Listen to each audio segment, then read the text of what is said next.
two questions.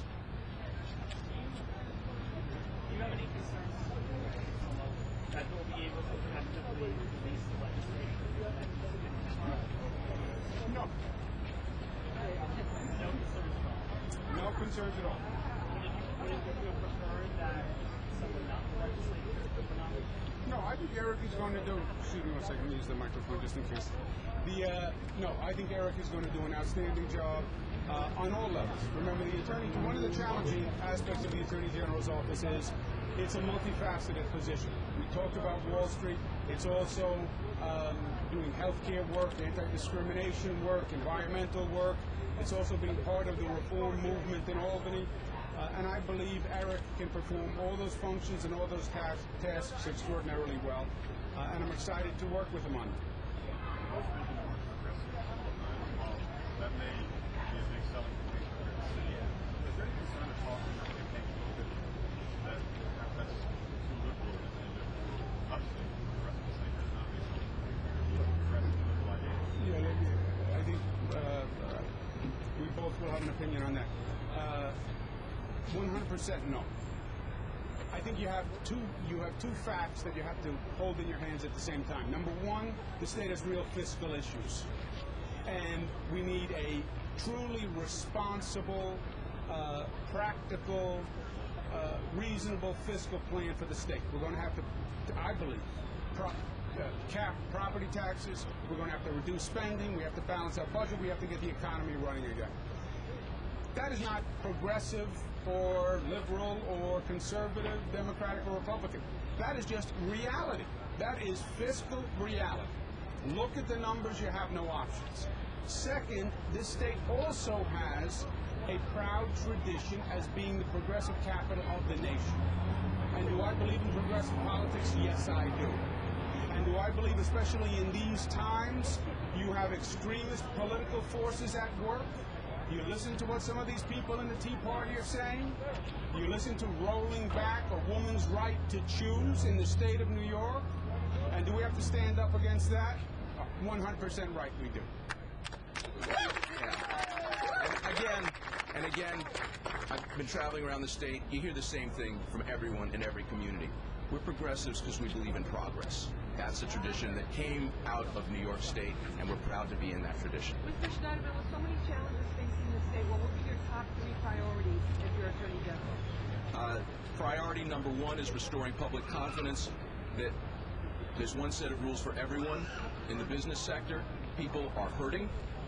People talk about jobs. They're worried about keeping their homes. There are a lot of folks being foreclosed on now, probably shouldn't be. There are people being harassed by debt collectors. You need an Attorney General who's not going to back away from the grassroots consequences of the financial meltdown and malfeasance on Wall Street. Second, public integrity. You've got to restore the public's confidence in the government. Look, we are part of a tradition that tells people that government can be a force for good.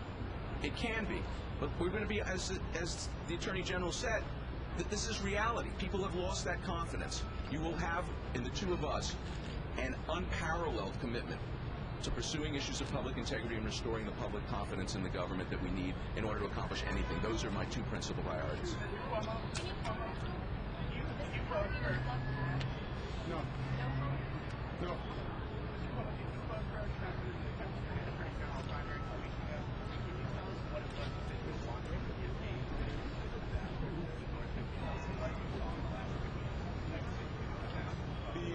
I did not take a position in the Attorney General's primary, as you know, but then I would be telling you that I had a position, right? And I told you at the time, and I'm telling you now, I didn't take a position in the Attorney General's race. I thought it was a broad field, as you know. I thought there were a lot of quality candidates. I thought there was a good debate, frankly, through the primary. And I'm pleased and happy that I took the position that I took. So I don't think it's appropriate to answer the question now, and I didn't want to give you the opinion there. What happened the last time? You won the campaign? Well, now we have a clear choice. There are two candidates. There's an opponent on the Republican line, and there's Eric Schneiderman, and I know Eric. By the way, I don't even want to tell you how many years I know Eric. I was thinking as Catherine was talking, actually the first time we met was we were both working on a campaign We were both very young. I won't tell you who was younger, but we were both very young, and it was a winning campaign for a fellow named Mario Cuomo in 1982. That's when Eric and I actually first started working together. So I knew Eric a very long time. I've watched him for a very long time. And personally, I'm very comfortable with this. And I'm pleased that after so many years together, we'll be working together on what is going to be a challenging venture on both levels. The governor's office and what the governor has to do is extraordinarily challenging. The work with the Attorney General going forward is extraordinarily challenging, and I'm looking forward to doing it together. One more question, please. Mr. Cuomo? That's a shot. Let someone else have a shot. There's a report that your opponent has a child out of wedlock with an extramarital affair. Do you have any comment on that? No. You're not going to comment? No. Listen, thank you. There are enough substantive distinctions between the Palladino Donovan ticket and the Cuomo Schneiderman ticket that we can stay on the substance, I think. Thank you all for coming out.